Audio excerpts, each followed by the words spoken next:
Assalamualaikum warahmatullahi wabarakatuh. Perkenalkan, nama saya Sunarto SPDI. Saya adalah guru mata pelajaran pendidikan agama Islam di SMP Negeri 8 Purworejo, Kabupaten Purworejo, Provinsi Jawa Tengah. Sekaligus saya sebagai mahasiswa PPG dalam jabatan tahun 2023 angkatan kedua di LPTK Universitas Islam Negeri Salatiga. Pada hari ini, Sabtu, tanggal 2 Desember tahun 2023, saya akan melaksanakan ujian kinerja atau UKIN di sekolah saya SMP Negeri 8 Purworejo. Materi menghadirkan salat dan dzikir dalam kehidupan di kelas 7F. Mohon diberikan saran dan masukan untuk ke depan agar lebih baik. Berikut ini ujian kinerja saya dan selamat menyaksikan. Terima kasih. Wassalamualaikum warahmatullahi wabarakatuh.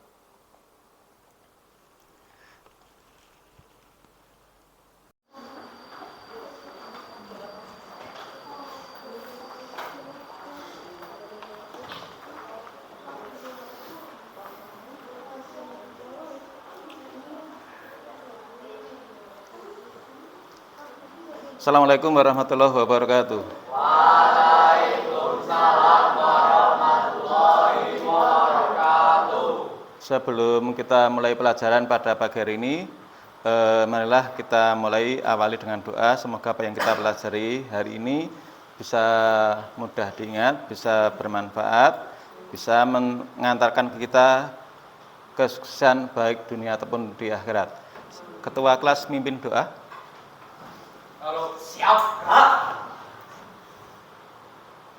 mulai. Bismillahirrahmanirrahim. Alhamdulillahi rabbil alamin. Ar-Rahmanir-Rahim.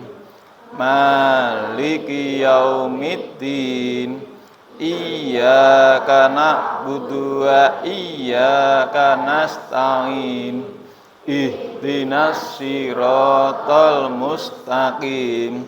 Siratal ladzina an'amta 'alaihim ghairil maghdubi 'alaihim waladdallin. Amin. Bismillahirrahmanirrahim. Raditu billahi rabb wa bil islami dina wa bi muhammadin nabiyya wa rasulah. Rabbi zidni ilma warzuqni fahma. Amin ya rabbal alamin. Bismillahirrahmanirrahim. Qul a'udzu birabbin nas, malikin nas, ilahin nas, min syarril waswasil khannas, alladzi yuwaswisu fi sudurin nas, minal jinnati wan nas. Bismillahirrahmanirrahim.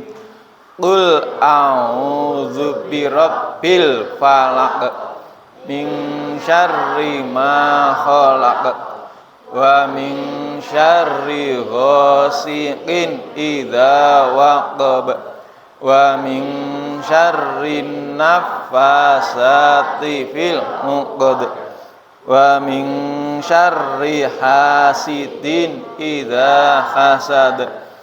Bismillahirrahmanirrahim. Qul a'udzu birabbin nas. Enggak apa-apa. Ilahin nas, min syarril waswasil khannas, alladzi yuwaswisu fi sudurin nas, minal jinnati wan nas. Lanjutkan surat Al-Ikhlas. Bismillahirrahmanirrahim. Qul huwallahu ahad. Allahus samad. Lam yalid wa lam yulad wa lam yakul lahu kufuwan ahad. Shadaqallahul azim. Hari ini ada yang nggak masuk? Berarti yang kemungkinan yang nggak masuk ada halangan tertentu, mungkin sakit atau mungkin ada peran yang lain. Berarti yang datang pada pagi hari ini kondisi sehat semua. Karena kita diberikan kondisi sehat, marilah kita bersyukur terhadap nikmat Allah. Kita lafadzkan dengan bacaan tahmid. Alhamdulillahirabbil alamin. Tadi kita sudah membaca beberapa ayat dari Al-Quran untuk mengawali pembelajaran agar nanti kita membiasakan baca Al-Quran atau menghafal Al-Quran walaupun tidak banyak. Semoga dengan hal yang tidak banyak tadi secara rutin akan menambah pahala kita untuk bekal kehidupan di akhirat. Untuk melanjutkan materi sebelumnya sebelumnya kita sudah membahas tentang iman kepada Allah. Terus setelah itu bukti bahwa iman kita harus melakukan perbuatan. Perbuatan adalah di sini kita harus melakukan ketaatan atau ibadah. Ibadah di sini nanti kita laksanakan sehari. Kalau dulu itu zaman Nabi itu awalnya 50. Terus dinego atau ditawar menjadi 5 kali, dan itu dilaksanakan ketika sudah terdengar azan, dan juga itu termasuk rukun Islam yang kedua. Apakah ibadah tersebut? Salat apa? Salat 5 waktu. Kenapa kok kita nanti harus mempelajari salat 5 waktu? Tujuannya adalah kalian bisa menghubungkan hakikat salat dan zikir dengan pencegahan perbuatan keji dan mungkar. Setelah salat kita berzikir agar kita terhindar dari perbuatan keji yang menyakiti orang lain atau mungkar itu mengingkari dari nikmat Allah. Di sini salat termasuk kita mensyukuri nikmat Allah, yaitu dengan melakukan ketaatan yang sehari semalam hanya 5 kali. Kalau sudah terbiasa nanti kita tidak akan merasa berat. Terus nanti kita akan mendapatkan contoh perilaku sebagai makna sholat dan zikir dalam perbuatan keji dan mungkar. Mengapa kok itu sholat bisa membuat kita terhindar dari perbuatan keji. Terus yang selanjutnya, melalui ini kita bisa mencegah diri dari perbuatan-perbuatan yang tercela. Di sini nanti kalian akan akan berdiskusi bagaimana apa yang dimaksud dengan sholat, mungkin dalilnya atau mungkin rukun-rukunnya, syarat-syaratnya dan lain-lain, hal-hal yang membatalkan dan hikmahnya.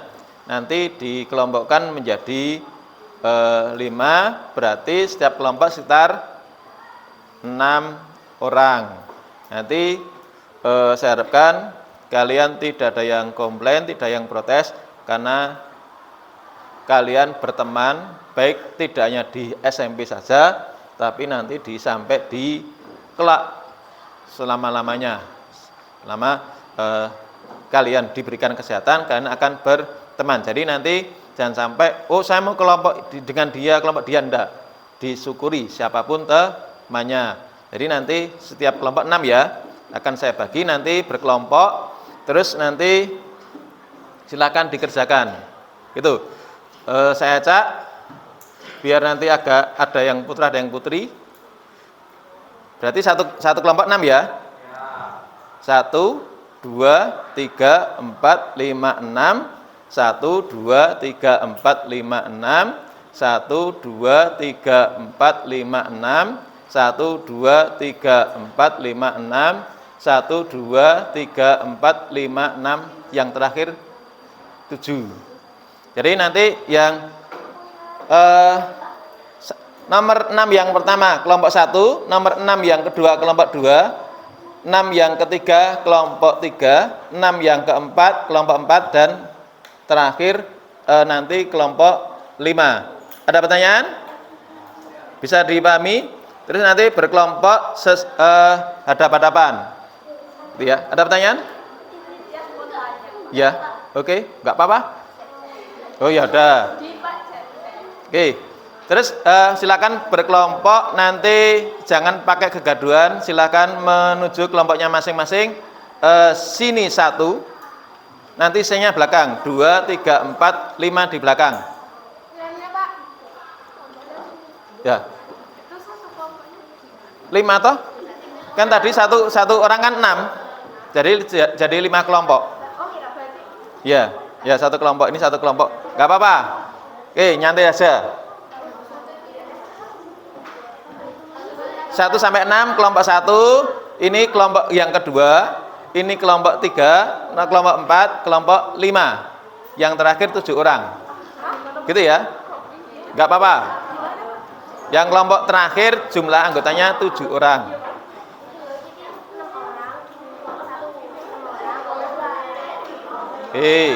Ya. Oke ya, silakan berkelompok, nanti lembarnya akan saya bagi.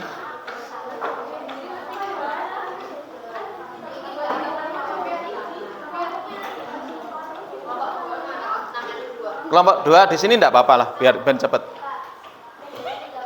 Digabungkan enggak apa? Apa? Dah ya. Oke, ini untuk panduan mengerjakan, silakan dikerjakan. Nanti akhirnya kita presentasikan.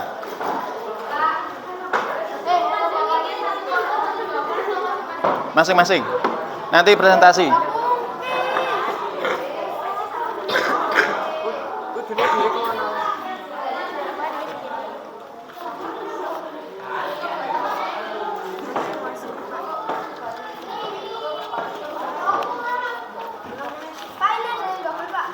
Oke.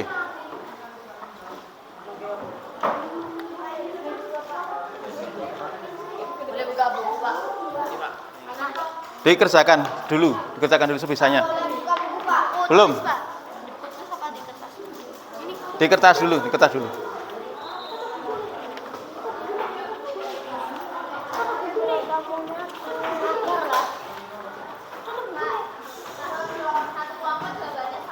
Ya.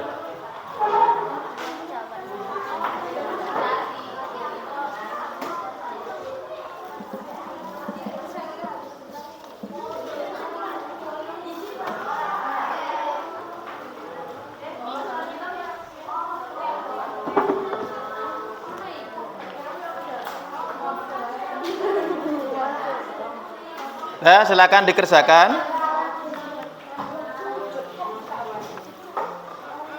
Kalau nanti ada yang nggak paham, silakan nanti ditanyakan. Ya, langsung mulai. Soal nggak usah ditulis ya. Soal nggak usah ditulis, langsung jawabannya. Ya, pakai kertas.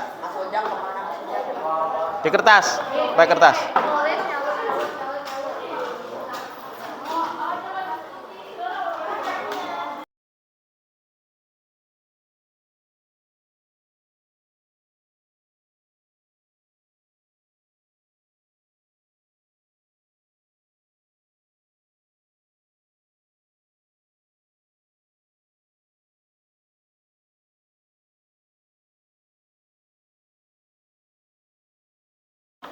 Presentasi, kita tepuk yang ada 3 macam. Tepuk 1, tepuk 2, tepuk 3, tepuk 4, tepuk 5, tepuk fokus.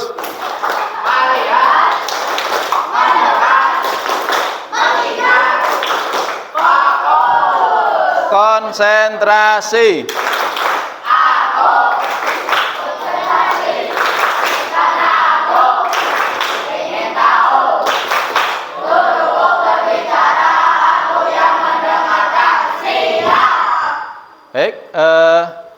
Untuk menghemat waktu, langsung kita presentasi untuk materi yang pertama, yaitu tadi pengertian sholat dan dalilnya. Untuk kelompok pertama silakan maju. Yang lain nanti membuat soal, tetap soal berkaitan dengan materi yang disampaikan, gitu ya. Yuk silakan.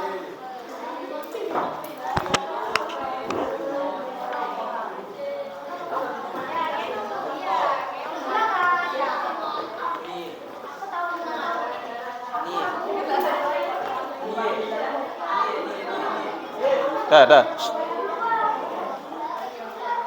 Oke, yang lain perhatikan.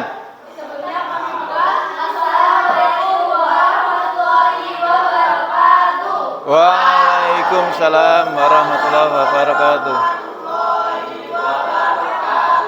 Mohon waktu sebentar. Di sini kami akan mempresentasikan apa itu pengertian sholat, syarat-syarat wajib sholat, dan syarat-syarat sah sholat.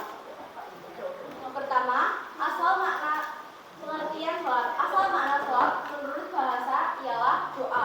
Tapi yang dimaksud di sini ialah ibadah yang tersusun dari beberapa perkataan dan perbuatan yang dimulai dengan takbir, disudahi dengan salam, dan memenuhi beberapa syarat yang ditentukan.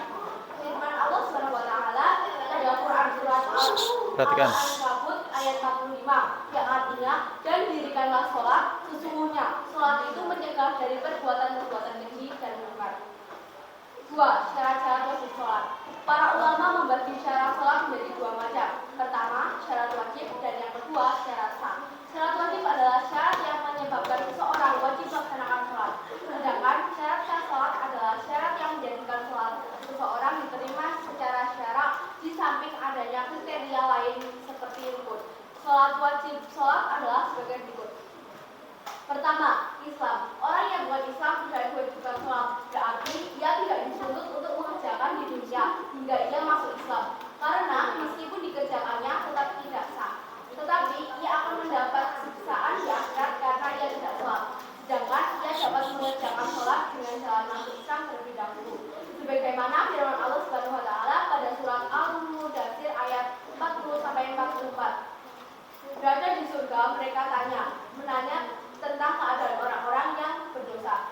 Apakah yang memasukkan kamu ke dalam saraf atau neraka? Mereka menjawab, kami dahulu tidak termasuk orang-orang yang mengerjakan sholat, dan kami tidak pula memberi makan orang miskin.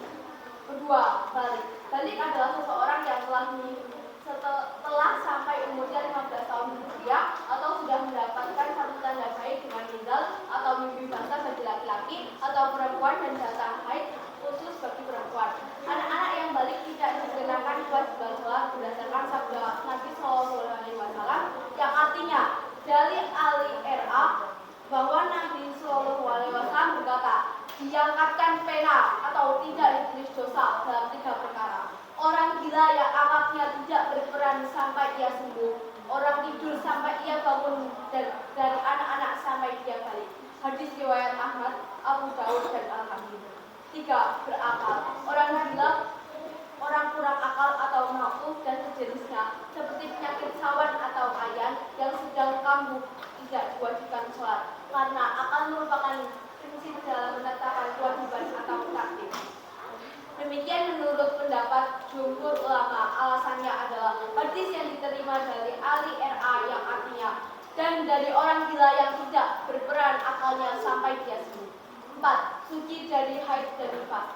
Maka tidak wajib sholat bagi keduanya, baik tunai maupun qada, kecuali datang haid atau nifas setelah lewat waktu fardu seukuran muat untuk bersuci dan sholat. Maka sholat itu wajib diqada setelah suci atau suci dalam waktu sholat yang sisa waktunya muat untuk sholat. Maka wajib qada sholat tersebut, dan wajib qada pun satu waktu sebelumnya bila suci dalam waktu kedua sholat jamak, yaitu sholat asar dan sholat isya. Maka bila suci dalam waktu asar, sholat wajib ditunaikan adalah sholat zuhur dan asar. Dan apabila suci di waktu isya, walau di ujung waktu, maka sholat yang wajib ditunaikan adalah sholat maghrib. Di sini saya akan membacakan syarat-syarat suci dari hadas besar dan Penjelasannya enggak usah. Sabda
firman Allah SWT dalam Al-A'raf ayat 31, Hai anak Adam, pakailah pakaianmu yang indah di setiap rumah. 4. Mengetahui maksudnya waktu sholat. Di antara syarat sah sholat ialah mengetahui bahwa waktu sholat sudah tiba. Sholat tidak sah apabila seseorang yang melaksanakannya tidak mengetahui secara pasti dan cara mengetahui masuk waktu ada tiga. 1. Dengan cara yakin, yaitu mengetahui waktu dengan melihat matahari ada fajar. 2. Dengan cara yaitu mengetahui waktu dengan pekerjaan tertentu. 3. Dengan taklid, yaitu mengetahui waktu dengan perantara orang lain. Dalam mengetahui waktu masuk sholat harus terhimpun dua perkara, yaitu dan mukaaf serta nafsu amri. Bila sah atau tidak ada masalah tidak sah. 5. Menghadap ke kiblat atau Ka'bah. Selama dalam sholat wajib menghadap ke kiblat, kalau sholat berdiri atau sholat duduk berbeda. Kalau sholat berbaring menghadap menghadap dan muka. Kalau sholat melentang hendaklah dua tapak kaki dan mukanya menghadap ke kiblat. Kalau mungkin kepalanya di atas dengan muka. Sekian presentasi dari kami. Pertanyaan, silakan. Oke. Kalau misalnya sholat wajib ada karena mau bekerja itu boleh nggak?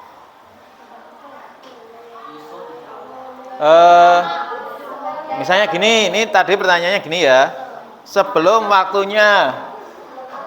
Perhatikan.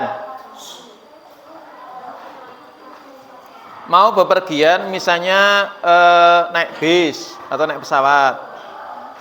Diperkirakan nanti jaraknya juga jauh ataupun apa, itu nanti bisa dijamak naik zuhur asar misalnya itu ya, bisa dijamak takhir. Kalau misalnya salat sebelum waktu sah enggak? Tadi di materi tidak sah, gitu ya, tidak sah karena belum masuk waktunya. Terus ya pertanyaan yang berikutnya, silakan. Saat kelompok yang lain, mungkin ada beberapa pengalaman yang terjadi ketika mau sholat. Silakan. Yang kaitannya dengan syarat sah dan syarat wajib. Ayo, silakan. Bertanya, boleh. Keliru, tidak ada apa-apa. Yuk, silakan. Dari ketua kelas, silakan. Pertanyaannya. Ayo, bertanya, berani untuk mengungkapkan permasalahan atau berpendapat, bertanya boleh. Salah tidak ada sanksi. Ayo, silakan. Yang lain. Ayo, cepat. Untuk menghemat waktu silakan. Yuk, kelompok berikutnya. Silakan ditanyakan dulu. Zikir wajib atau sunnah ya? Sunnah. Pertanyaan berikutnya. Masa nggak ada sama sekali, nggak ada permasalahan?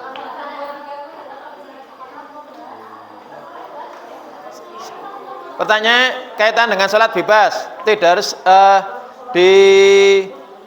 di presentasi, silakan. Ayo cepat, waktu hampir habis. Ayo, Mbak, setengah, tidak apa-apa, bertanya.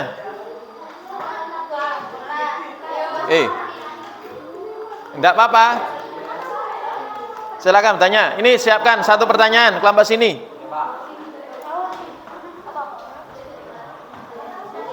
Ayo, siapkan satu pertanyaannya, cepat. Nanti kita kehabisan waktu.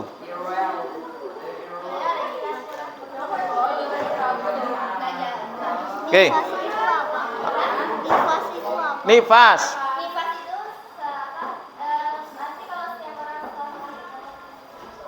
Itu terjadi pada habis melahirkan atau ibu-ibu itu ya. Oke, yang lain boleh? Ya. Ya. Oh.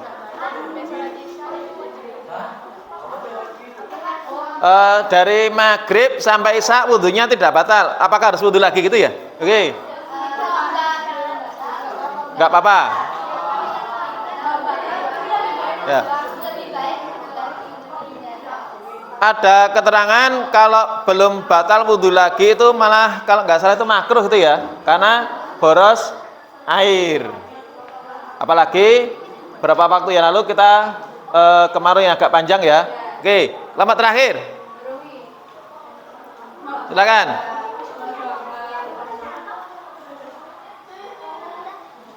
Ayo. Iya.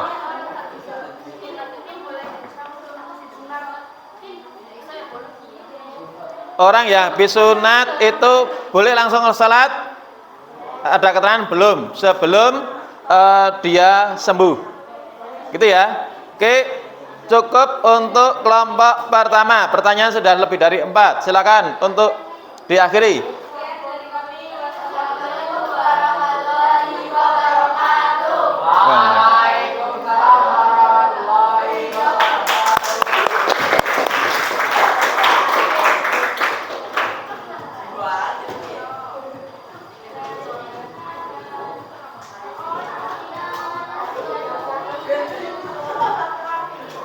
Karena waktu sudah habis, akan segera kita akhiri. Kita kumpulkan.